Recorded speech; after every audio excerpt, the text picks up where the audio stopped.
Fala pessoal, a aula de hoje a gente vai estar dando continuidade às nossas discussões acerca de conjuntos numéricos.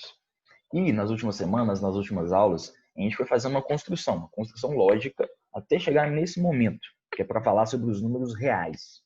Então a gente falou primeiro sobre o conjunto dos números naturais, sobre os números inteiros, números racionais, números irracionais e agora os números reais. Então, para a gente dar uma relembrada, para a gente entender por que existem os números reais, pelo menos para nós aqui da escola, para a nossa sociedade em geral, a gente vai ver por que esses números reais são necessários, tá bom? E também, claro, a gente vai ter uma visão um pouquinho, bem pouquinho mesmo, da matemática. Qual que é a necessidade da matemática em ter os números reais? Então, primeiro, a gente lembrava, a gente discutia que, por exemplo, para a gente fazer uma contagem de animais, de bois, de gado, de vacas em geral, a gente precisava dos números naturais. Por quê?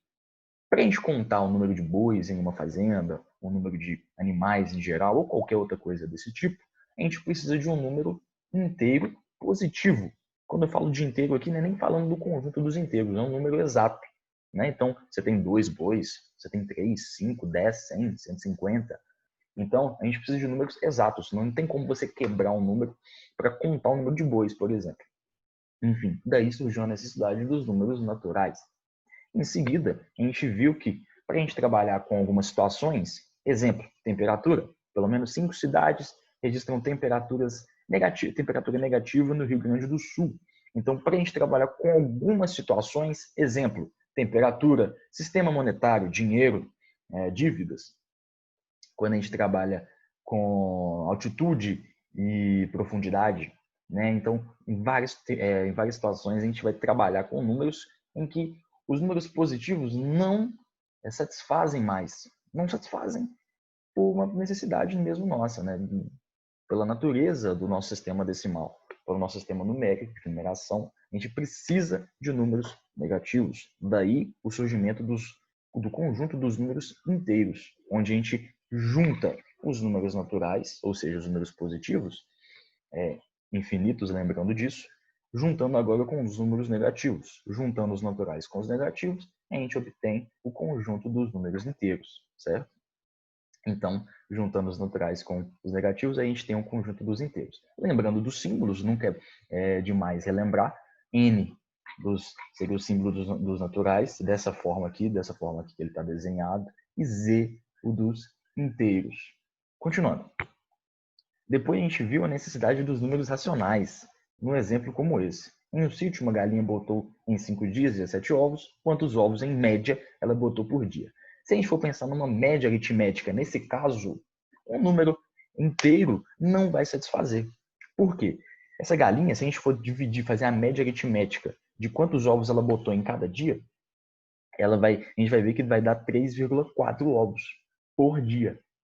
É lógico que ela não botou 3,4 ovos em cada dia. É lógico que não. Ela foi botando números inteiros de ovos cada dia que foi se passando. Então, num dia ela botou 5, no outro dia ela botou 1, depois botou 3, e assim foi, até chegar no número de 17 no final. Mas se a gente for dividir o 17 em cada um dos 5 dias, vai dar 3,4. Vai dar 3 ovos, mas vai sobrar um pouquinho para cada dia. É lógico que isso aqui é um serviço que a gente vai ter que imaginar. A gente não tem como quebrar o ovo e dividir um ovo, né, para 5 dias vai dar 0,4.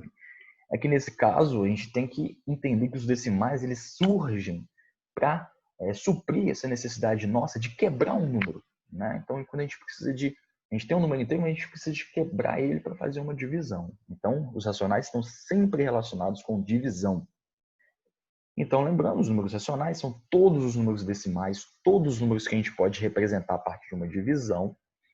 Inclusive, não podemos esquecer das dízimas periódicas. Dízimas periódicas são números em que a gente pode escrevê-los como um número decimal finito. Apesar de uma dízima periódica ser infinita, ela tem infinitos períodos, mas uma dízima periódica ela sempre está relacionada a um decimal finito.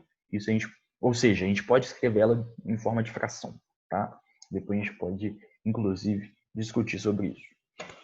E aí, a gente chegou nesse ponto aqui. Os números racionais são os números que a gente utiliza realmente no cotidiano, né, o que a gente mais utiliza. Só que chegou um certo momento em que esses números racionais, principalmente ou quase exclusivamente na matemática, por necessidades matemáticas, quando eu falo quase exclusivamente é porque é lógico que na vida real também essas situações, algumas situações podem ser presentes, mas quase exclusivamente na matemática chegou um momento em que os racionais eles não eram suficientes. A gente precisou de outros números. E os matemáticos, as pessoas, perceberam isso há muitos anos atrás, a partir de algumas situações. A principal situação, lembrando rapidinho, daqui a pouco a gente volta nisso, a principal situação foi a diagonal de um quadrado de lado 1. Então imagine que a gente tem um quadrado de lado 1, tá? Não precisa te preocupar com a unidade de medida, mas se você quiser imaginar, pode ser um quadrado de lado 1 metro, de lado 1 centímetro, qualquer unidade de medida, vai dar na mesma. Se a gente for calcular a diagonal desse quadrado, a gente pode utilizar uma relação do Teorema de Pitágoras aqui, não precisa de entrar nesse mérito, mas a diagonal desse quadrado, se a gente for fazer o cálculo dela, é lógico que se a gente for medir uma régua, vai dar um número exato. Mas, se a gente for trabalhar no sistema decimal nosso, a gente nunca vai achar um número racional. Ou seja, a gente não vai achar um número bonitinho, digamos assim. Se a gente fosse fazer a conta, fazendo a conta mesmo, utilizando o Teorema de Pitágoras, a gente vai chegar que essa diagonal é a mesma coisa de raiz quadrada de 2. E a raiz quadrada de 2 não existe no conjunto dos números racionais. O que eu estou querendo dizer? Não existe um número que você multiplica ele por ele mesmo e que resulte em 2. Não existe um número inteiro e nem um número decimal. Você pode ir testando 1,4 vezes 1,4, 1,41 vezes 1,41 e nunca vai dar 2 exatamente. Sempre vai chegar muito próximo, mas nunca resulta em 2. O pessoal percebeu que quando você tem uma raiz de 2, por exemplo, essa raiz não exata, nunca vai dar um número racional, ou seja, nunca vai dar um número finito. Mesmo que seja decimal, nunca vai ser finito e nem vai ser uma dízima periódica. Eles perceberam que a raiz de 2 dá um número muito bizarro. Aqui a gente tem a partir de uma calculadora, a gente tem essa raiz de 2, a gente consegue perceber que ela não tem padrão. Depois da vírgula, a gente vai testando, testando, testando e nunca chega em 2 exatamente, só que não tem um padrão depois da vírgula. Você vê que os números são muito bizarros, eles são muito sem padrão, né, digamos assim. Esses números que não têm padrão, que são infinitos e não periódicos, a gente passou a chamá-los de números irracionais. E de uma forma bem simples, digamos assim, para a gente entender um pouco melhor, são números que não são racionais, tá? Ou seja, não são nada parecido com o que a gente já tinha conhecido até então. E aí, diferenciando sempre diferenciando dízima periódica de números racionais, são coisas diferentes. Dízima periódica são números racionais, tá? Então, por exemplo, se a gente tem uma fração dessa, 357 dividido por 999, só da gente estar escrevendo em forma de divisão, em forma de fração, é um número racional, tá? E um número irracional, por exemplo, raiz de 3, que também é um irracional. A gente percebe que todos os números, todas as raízes quadradas não exatas são irracionais, tá bom? Lembrando que de números positivos. Então, aqui, por exemplo, aqui a gente pode perceber que isso aqui é uma dízima periódica, apesar da calculadora fazer uma aproximação no final, mas lembre que isso daqui é infinito. E depois da vírgula, na parte decimal desse número, nós temos um padrão, a gente tem um período. Qual que é o período aqui nesse número? 357, tá bom? No caso da raiz de 3, você pode pensar, pode fazer milhões de testes. Não vai ter nenhum número racional que você multiplique ele por ele mesmo e resulte em raiz de 3. Você pode ir testando, testando, testando, testando, testando, infinitos números, e sempre você nunca vai conseguir exatamente 3. Vai sempre aproximar, mas nunca vai dar exatamente 3. E aí a aproximação seria uma coisa dessa. Você vai testando 1,7 vezes 1,7, 1,73 vezes 1,73, 1,732 vezes 1,732 e vai testando, testando e nunca resulta em 3.